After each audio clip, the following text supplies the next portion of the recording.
Good day, good evening, good night, good morning, or grand rising. Uh, Greetings to you all. Islam to you, my Moorish brothers and sisters, to all those who are looking.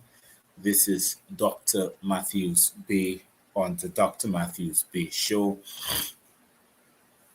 It's a pleasure for me to come to you live once again from the Southwestern Mexium, South American continent, out of the corporation of the Republic of Guyana. And I want to discuss with you this evening the corporate entities and their role in the political lives of such. But before I get into that comprehension tonight, I want to let you know that to those who have been looking at it at a pretty long time and have been following the page, the Matthews-Bey page, which I am now, how should I put it? I'm now broadcasting from, because my Dr. Matthews-Bey Show page on Facebook has been taken down. That means someone else controls it. That means Facebook again. But this time, they cannot control the direct page where the show comes from, which I'm broadcasting to you.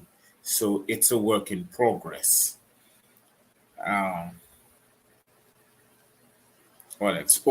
By the way, on the information pertaining to the barrel so far, that I am still waiting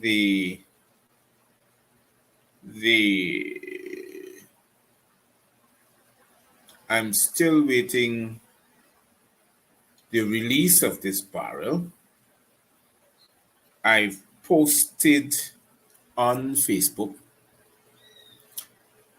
and I've been saying constantly over and over again.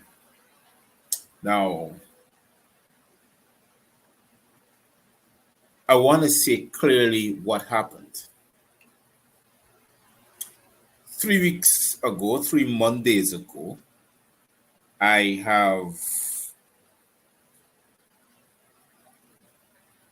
was being informed from Williams Shippings over here, which is, I'm making it quite known, which is TK Williams International Shipping Corporation. They got so many registration, I don't know which is which. At first I said Williams Caribbean Shipping and Delivery, but when I got the receipt, it says TK Williams International Shipping Corporation. This has been found in 275 Howard Avenue, Brooklyn, New York. Now, the person there who I have trying to get onto is Keisha. And Keisha, I don't know her last name. I don't know if it's Williams or not, but it's a shippings that, my people would have used to send the goods over here. And she's still holding on to the item. She hasn't called the local office over here to local office over here to release my item. So I'm keeping you informed of what is going on. Keisha would have worked with Laparkan, who is jointly owned by the de facto vice president, Mr. Jack Dio, who has that corporation with other shipping services who use their boat to ship the items over here. And as long as people who are blacklisted by me, long as people who are blacklisted like me from this de facto administration he would get a little hard time getting my stuff here. And Keisha would have informed them of such.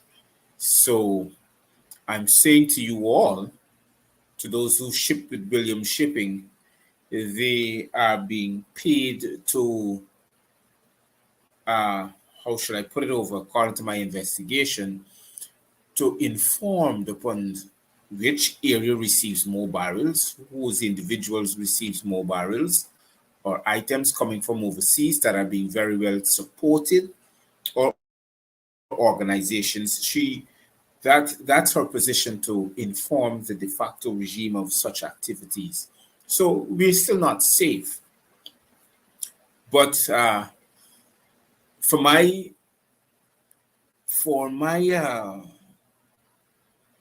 comprehension is that I will continue to press Miss Keisha, the owner of TK Williams International Shippings, on Howard Avenue. I presume that's in direct information. I'm looking at the receipt, but it's so blurry. It starts with an H and ends with a D, W, yes. On Howard Avenue, and that's in Brooklyn, New York. Was it 11233? I think that's it. So Miss Keisha, trying to make an example out of me. Well, what am I going to do? I'm going to make an example out of her until when I get my stuff. It doesn't matter if it's a year from now, 2 years from now. I'm going to make sure that this information are continuously or constantly be made available, so the Guyanese public in the diaspora would get to know the kind of person that they're dealing with and business. Well, I don't have to deal with her anymore and the Williams Shipping, but I'm making it clear that I haven't received my stuff. It's been a month now, because this is the 4th week I'm in, and it's terrible and horrible of what she is doing. I figured out when she's ready to hand over the barrel to me, all the stuff and items in that particular container will be either expired or like it's rainy season, I believe, what will happen next, But I must keep you informed. By the way, let's get started. Now, as an Aboriginal and as an Indigenous person, or more, I'm telling you people now that we live in a political environment. Our lives are pertaining to politics. It's pertaining to commerce, because that's what politics leads to, commerce. I had a few discussions with a couple of persons from the University of the Corporation of Guyana, and I let them know that their edification process is based upon a commerce activity. Their lives would have led to that. There is no person that will be guaranteed that their lives are going to be different based upon what they have learned throughout their lives. There's no freedom. As a matter of fact, freedom doesn't even exist. The word freedom is a figmentation of one's imagination. We kind of live that word because it was figmented upon us. That means we live that indoctrinated period of freedom. So it is not directly what we think it is. To be independent, more or less, is the better word. To have the ability to choose to craft your destiny is the better word, because you were in charge of that. The minute you release that information to others to be charged of, it will be difficult for you to live that life that you're expected to, because they are charged of managing you.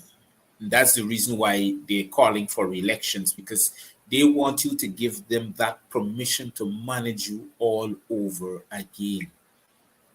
Every 5 years, every electoral process. And the reason why I'm teaching this to my people, my melanated people, it is because you got to comprehend that living in a political system is that you are the refined product. You are what they own. You are their intellectual property. That's why they call you black, colored, Negro, Indian. That's why they call, because you are their intellectual property. You belong to them. You check this planet that you live on, you're the majority in that particular aspect. So I want you to know this, right? It's a difficult situation. It is a difficult situation where it is harder for you to comprehend what I'm saying because of your level of indoctrination. And to crung it off. To crung it off, the church is responsible for this high level of indoctrination. The church is responsible for that. And to help you to know where you are is to gradually bring you out of that position, because the church wouldn't bring you out of that position. The church would continue to teach and preach the gospel of indoctrination. And then they will lead you to talk to your political representatives, because they will constantly, if you realize during the electoral process, the church will advise you and tell you they don't complain which party you join, but make sure when you join that party, you become an honest person. There's no honesty in politics. There's no honesty in commerce. As a matter of fact, your lives are being controlled by dishonesty. That is the fact. Whether we see it in a position where it is not conducive for us, but some of us, as a matter of fact, some of us knows that we've been led by dishonesty. But we live the life of pretense because we want to gain, but you cannot gain. It doesn't matter. Sometimes we know the truth, but we don't want to say the truth because we want to get a house on a piece of land. But then at the end of the day, we don't own it. Whether we leave it for our children, we don't own it, because your children's, and everybody has to go through a process of civilized, as they call it, a military occupation to the mind and indoctrination. And when we go through that process and we teach our children that process, our children make sure that their children also be a part of that process. None of us goes through our ancestral leadership. It was the ownership to who we are, what we are, and where we are. The pursuit of life, liberty, and property, which are inalienable rights. And as long as we cannot comprehend that faction of life, we are in a serious dilemma. I'm telling you that. And politics were designed for you to keep in this position. You are designed to be kept in this disposition at all times, because that is who you are. You're a product of the system, which is a process of enslavement. You're a product of the system by way of education, by way of the food that you eat, by way of the medication, by way of politics, by way of everything. Your entire life, as you know it, on this planet depends upon your slave masters because you've been brought up into the system. And those who are not acquainted to the system have been brought up in the system, they call them savages or indigenous, uncivilized, third world, shithole countries. All these things comes out of their mouths because they know you're being led by an illusion. And they laugh at you because they cannot comprehend that you can be led so easily into that illusionistic imperiality of others. They call themselves imperial beings because they know personally that you are unable to see the truth and to do the things that you want to do in life. They know that you're unable to know the truth because they control the truth. Why you think they call places that control the truth museums, libraries? Because they know in order for you to know the truth, you have to travel to where they are. Like, for instance, let me show you. The treaty that started from 1778 on to 1845 lies in the U.S. Congress. And for you to know about those treaties that were signed by the Moors, that was created by the Moors to be signed from these different corporations for one particular purpose, which is commerce, lies within the U.S. Library of Congress. And for you to know that, you have to go pay for it. And you have to go through a process of patience for that truth. And when you get the truth now, then you'll be amazed because you've been living a lie. They don't want you to know that truth. A lot of people doesn't know that when the Treaty of Commerce that was signed by these corporations, especially on the South, North, and Central America, lies in the U.S. Congress, lies in the U.S. Library of Congress. They don't want you to know such an event took place. They don't want you to know when the treaty was signed, it's for all these different corporations like Brazil, Suriname, Venezuela, Chile, Argentina, all these countries. That is why in those days they call it a United States of America and not the United States. And that's why I said on my show there are two different United States. The United States are where US is. A United States was a combination of South, Central, and North America. That's why those treaties still stand and they're valid. And under that treaty, they form themselves as the Organization of American States. Hear the word OAS, Organization of American States. How do you think that was formed? It was based upon the treaties that were signed. South, Central, and North America comprises the Organization of American States, which the Caribbean community falls under too.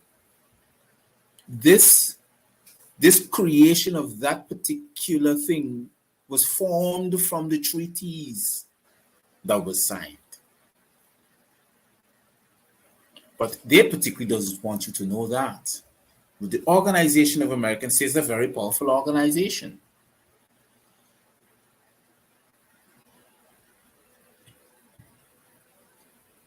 It was formed upon that treaty and it was declared upon that treaty, but your leaders are not going to tell you that. They would never tell you that. How do you think they got to overthrow your elected slave master? How do you think they got to replace him is based upon politics, based upon democracy. For once you signed on to the democratic rulership of all these states, you signed on to this kind of activity. Your subjects might vote for you to become their slave master, but if those who control the house slaves does not like that particular slave master, they're going to replace him. That's what happens. He was replaced. That is democracy. That is democracy. Don't be ashamed of democracy.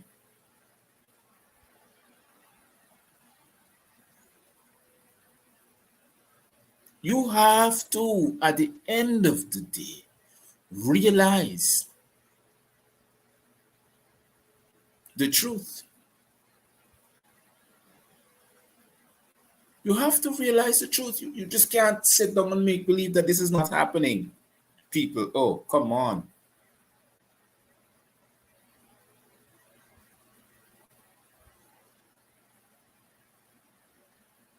You cannot. It's impossible for you to just sit down and make believe that this is not real when it's right in front of you.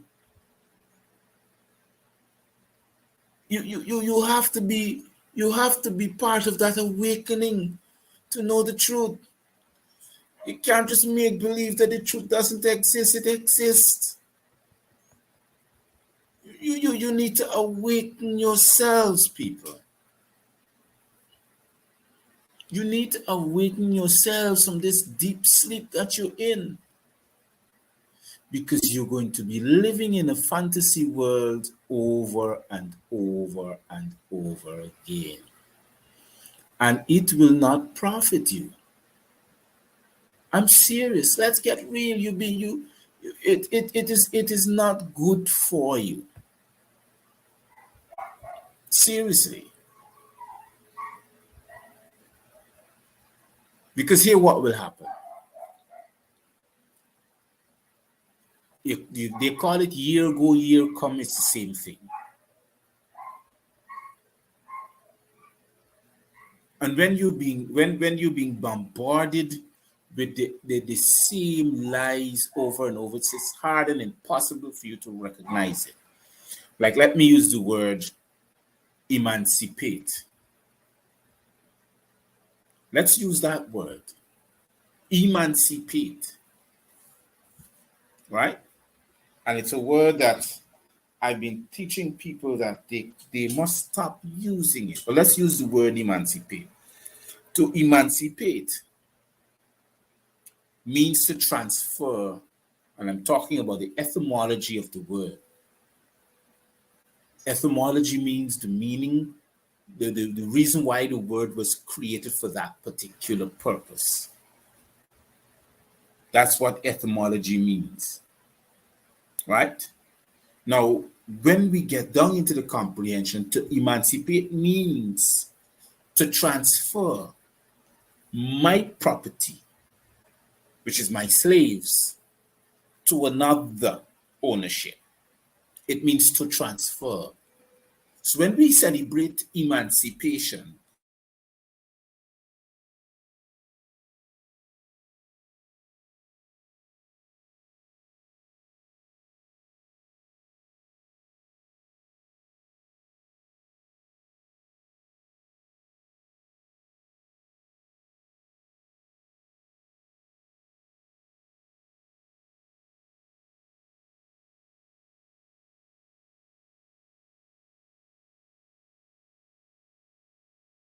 Yes. As I was, before I was rudely interrupted there, yes, as I was discussing, to emancipate.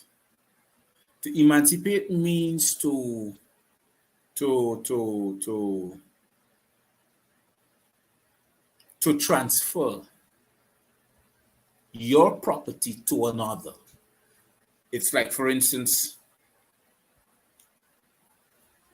let me make a better example, like a will. Before the deathbed of your father or your mother, they created a will. And in that will is to emancipate, to transfer their property. Property of what they owned to you, their children. That is the process of emancipation. But the difference is that in the commercial existence, when the slave masters would have transferred their slaves to the system, the government now owes them what you call reparations. And reparations now would have meant that they would have had to pay them a year, 2 years, 10 years worth of economic, or 2 years worth of interest that they would have gained, or capital. They would have to, reparations mean that they would have had to give them back their capital in which they spent to purchase their slaves, and the interest in which they would have gained from the slave over a 10-year period or 20-year period or what have you. That's the reparations. Now they created a comprehension, which is an understanding, but it's a comprehension, where that belongs to us. But reparation does not belong to us. Reparation belongs to the slave masters. This is why when your de facto president or your CEO, Mr. Ali, went into Mexico to sit down with the United Nations Convention on indigenous persons and enslaved persons of African origins, he talked about reparations. Indeed, he was correct. They owed the Guyanese government reparations for those who were enslaved. Yes, not you, the slaves. They owed the government who would have invested in you.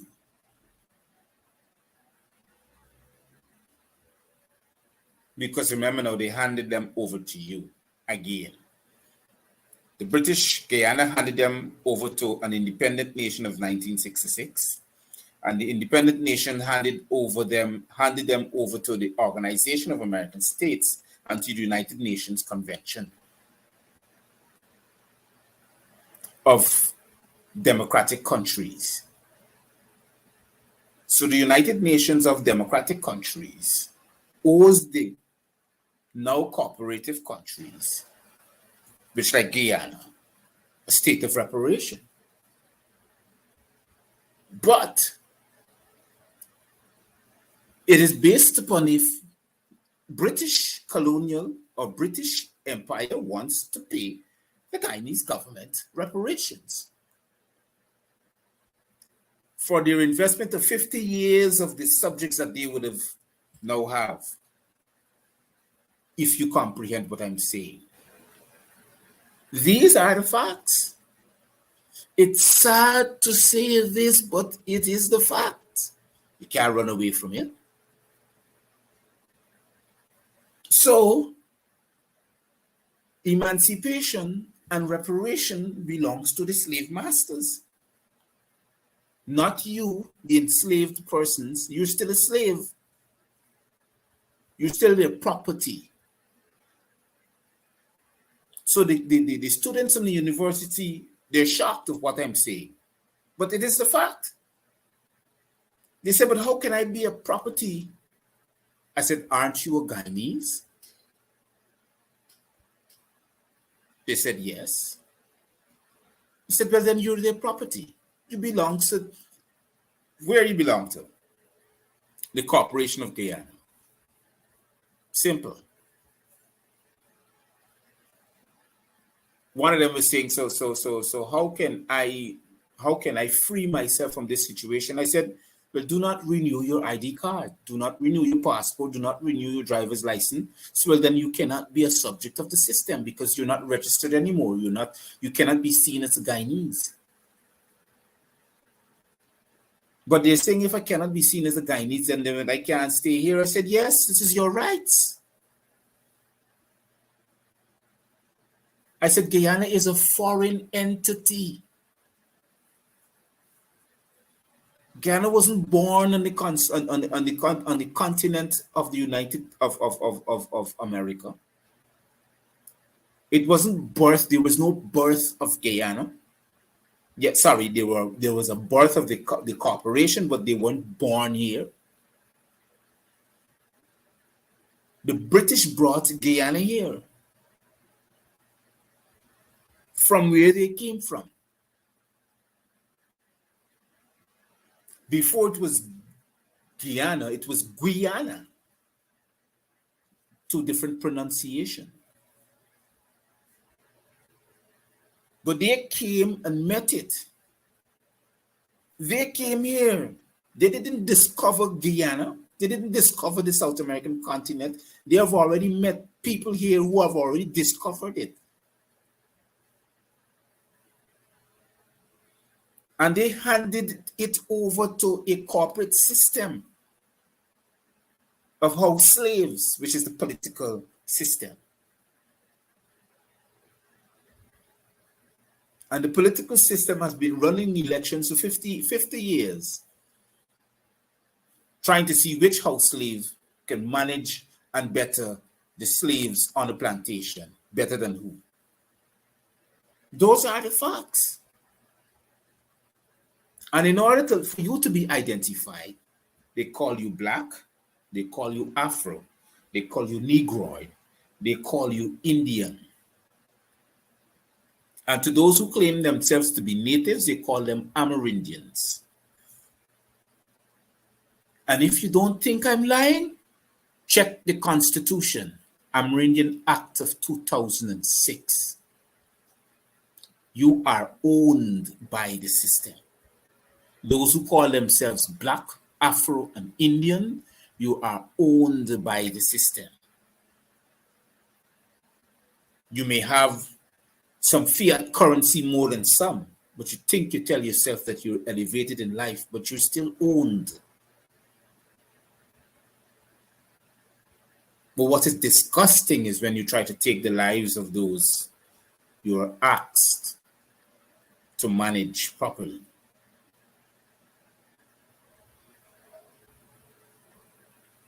That's what I call genocide. So the reason why I'm saying this now is because I want for us as a people to rise up. Now is that time. Now is that time. It's important enough to recognize who you are. The minute you keep calling yourself black people, you are going to be in poverty because that's where you are. That's where they put you when you identify yourself as a black man. Impoverished, that's what it means. To be enslaved. To be the field nigger. That's what the word black means. So when you are a field slave, you have no authority even over yourself.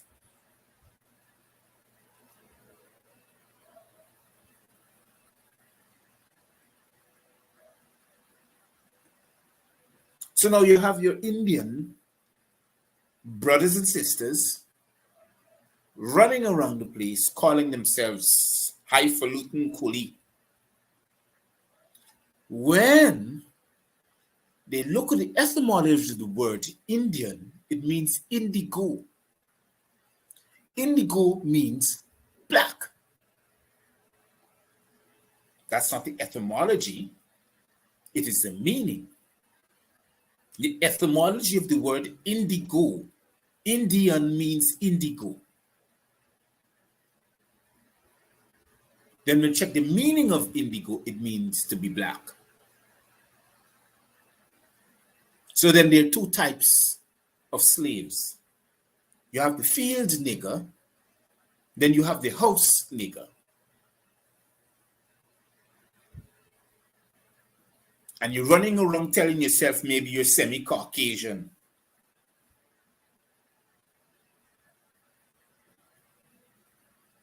When it doesn't matter where you go, you're still owned.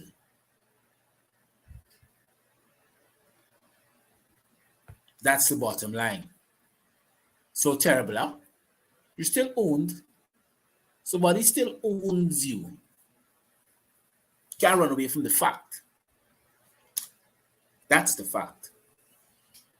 So when you jump up and you practice your racist ideologies,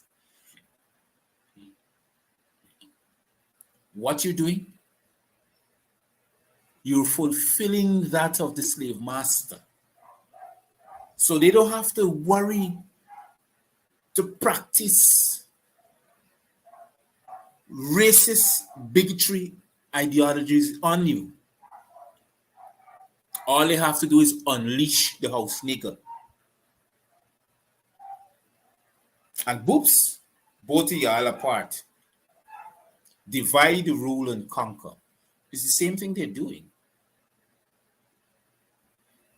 And like what you used to do years ago when your foreparents were enslaved, well, there ain't got nothing I could do about it, you know, massa. When massa wants to rape your daughters, can't do nothing about it. Most you can say, well, this massa privilege because massa owns us. Fast forward to today. They create such an environment that it's hard for you, those who call yourself Afro-Guyanese or Black Guyanese, to make a life into this system. They make sure that you're being underpaid. They make sure that you're being malnourished. They make sure you have the worst type of education into this education system of the Corporation of Guyana. So you're always at the bottom scale of the ladder. So what happens after then? The present de facto corporation, the present de facto CEO, which is Mr. Ali, will now come out and boost the entertainment section. Look at it. And let me show you exactly what he did. He gave public servants, which predominantly Afro-Guyanese, 8% across the board. But he had a meeting where he doubled the payouts to the artists of the entertainment system of what you call, what was it they had? Carnival, cricket carnival, double the price. So those who had $10, $15 million now have started $30 million each per person. That's what they were paid. Don't get tired up. That's what they were paid. To do what? To promote entertainment. When they promote entertainment now, what entertainment promotes and increases? It increases prostitution. Here we go, back again. Your daughters are now being earmarked and advanced for future prostitutive activities. They now have to now sell themselves in order to eat some of the crumbs that is falling off the table. It is the same thing when they were enslaved. Back again. Now the young men have to sell crack and cocaine because that's part of the entertainment system. Back then it was the mandingos.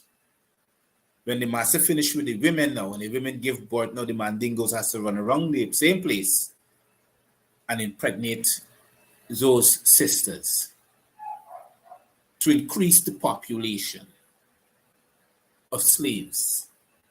Then after that, I'm talking about then past and now present. Now you still have the drugs and you have the guns. And when you finish with the drugs and the guns and the prostitution, now you have the prison system to put them in, because you cannot allow them to run around free all the time. They're going to feel that they can affect anybody with their lawlessness that you encourage, that you promoted, that you give. Because at the end of the day, these brothers and sisters does not have the resources to bring these things into the villages. How you think they come in? How you think the guns enter the villages? How you think the drugs and the cocaine? They don't make them. It is the system who brings it in by what you call the drug lords.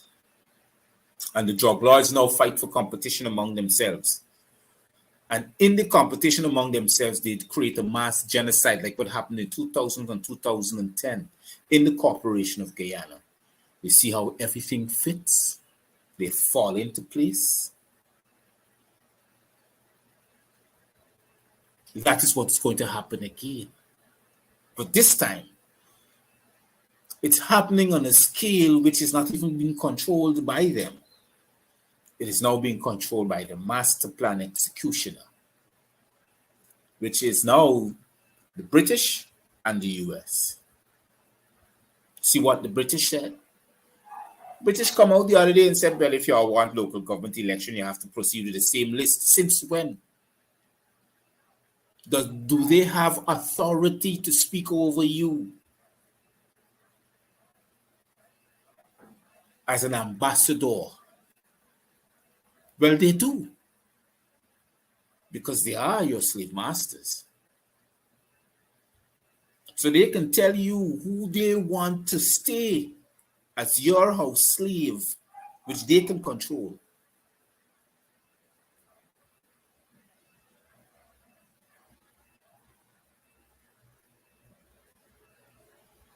You see how it is divided? Just how the US can turn up and say, well, we can agree, we follow our British colleague in the British embassy to encourage Guyanese to accept the same electoral list and go to the polls.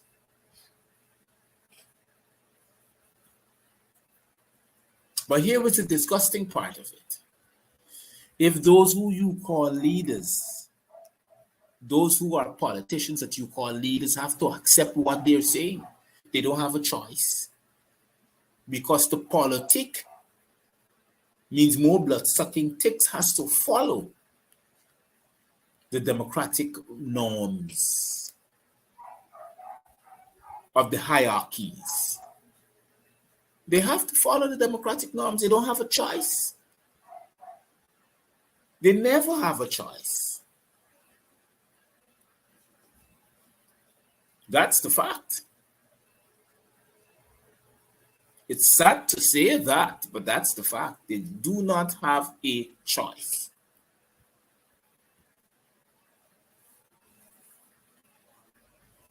So whether we want to hold our elected representatives accountable, I'm saying to you, this is what they represent.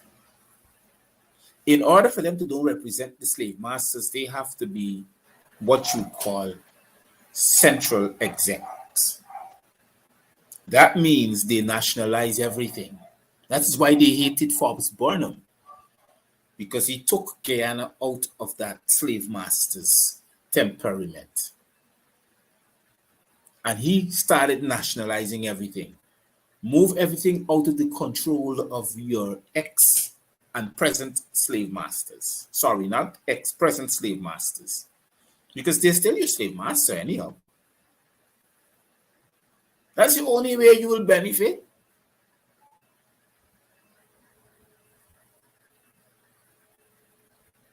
That's the only way you will benefit. Other than that, woe be unto you.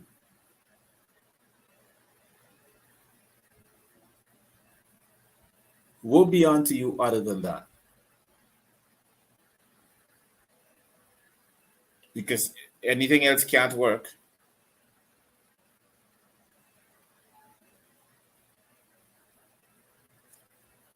The most horrible thing I would perceive that we can or cannot do is to continue to accept slavery. We need to tell ourselves as a people that To be enslaved is not something. Just hold a minute for me, please.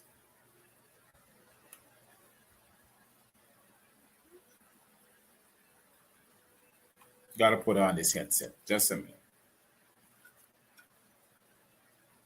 Just a minute.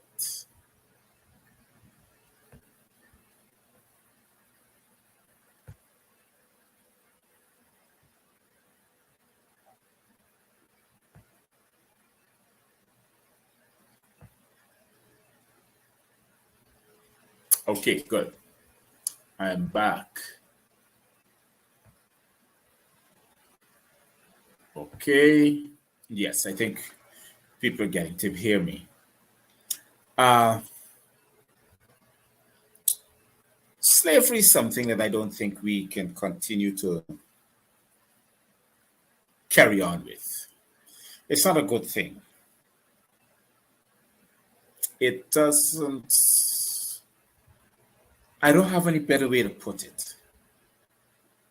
And if you're asking me, because I know a lot of people do ask me, if I do exactly what I teach and preach, and I said yes. Well, the university students now knows that, but a lot of Guyanese doesn't know that. A lot of Guyanese doesn't know that I'm not Guyanese anymore.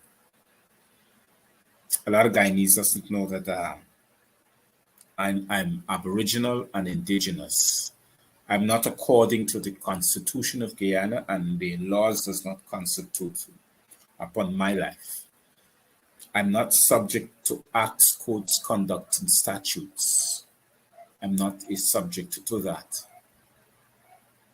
And these are things we need to comprehend. In order for you to come out of this oppressive situation that you're in, is to venture out from it. And I can't teach and preach what I don't live. I have to live it before I teach it and preach it. I can't tell you don't do what I do, but do what I say you must do. That's impossible. That's being a hypocrite. I cannot be that hypocrite. I cannot. It's impossible for me to be that hypocrite. It's not, to me, it's not how should I put it over? It's not a best thing to do. It's not something that I should take pride in doing. You know? It's not that good. I cannot tell you to remain in slavery when I'm not. Or I cannot tell you to come out of slavery when I'm in slavery. That is why I stepped away from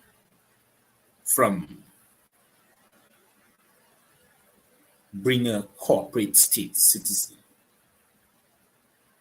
because I don't like it. You know what is it that when the slave, the house slaves doesn't like you, and they send the police. Do you know where the conduct and the action of police derive from? It derives from slave catchers. That's what it derived from, slave catchers, people who hunted down slaves who escaped.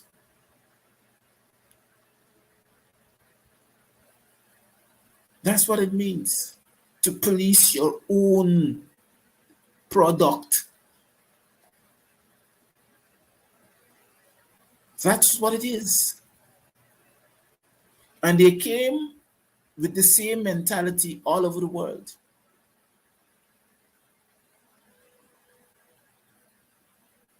And they come and they pick you up and they take you to the police station and they ask you, and then they said, if you want to remain silent, and yes, you remain silent, and they say, put you before a court. They still put you before a court.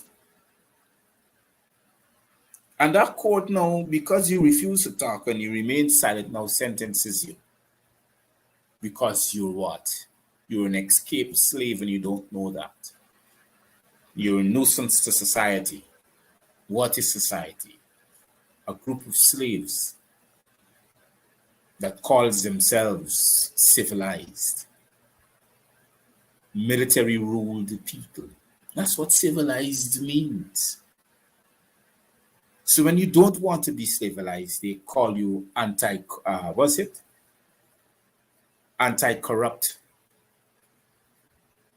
because you refuse to be civilized.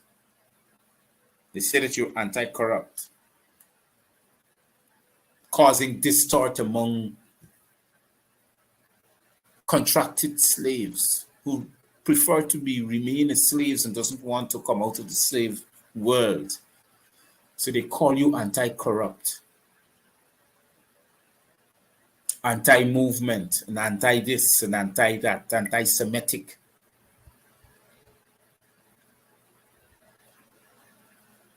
As again I say, causing distort among a people who prefer to remain citizens enslaved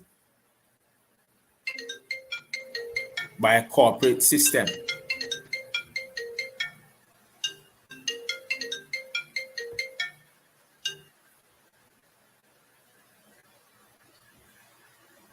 You understand? That is what you're doing.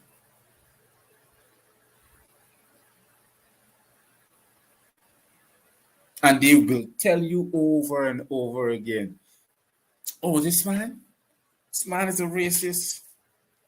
You cannot be racist. No one can. The only people who can be racist is those who control you, who try to enslave you all the time. And what is racism? Racism is an act of division. That's racism. That's the lives you live. That's the lives you live.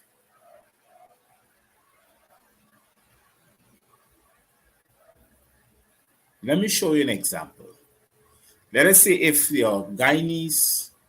Corporation of the Republic of Guyana decides to link with Venezuela and be an ally of Venezuela and manage their resources for the upliftment of their people, then you hear Guyana is a dictatorship. It's an anti-colonialism, anti-democratic, anti-civilization. Then you will hear those things.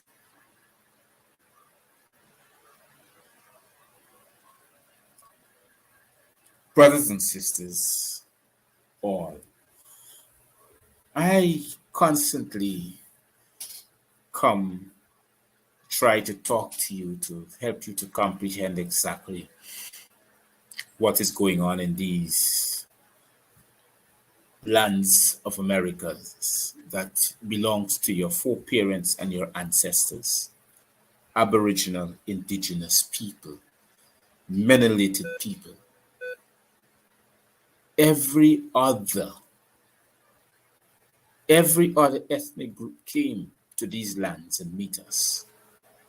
We shall not no more sit down and encourage them to enslave us even more. We have to rise up, edify ourselves, know who we are and where we are, and practice our lineage in order to keep informing our children and helping our brothers and sisters realize the truth.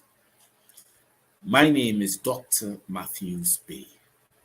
I'm privileged to come to you constantly on this The Dr. Matthews-Bey Show, and will always do this to not only to edify, but to constantly inform you. Today's show comes to you with the kind compliments of Events Management Services, Greenleaf Distributors, Black Love. For any other orders that you would like to place, please call the number on your screen, 611-6575, preferably WhatsApp call. I want to say thank you. Stay safe, be careful, sanitize yourself, wear a mask. Don't forget the little ones when you take them into public places. This is Dr. Matthews saying once again, goodbye and Cheerios for now.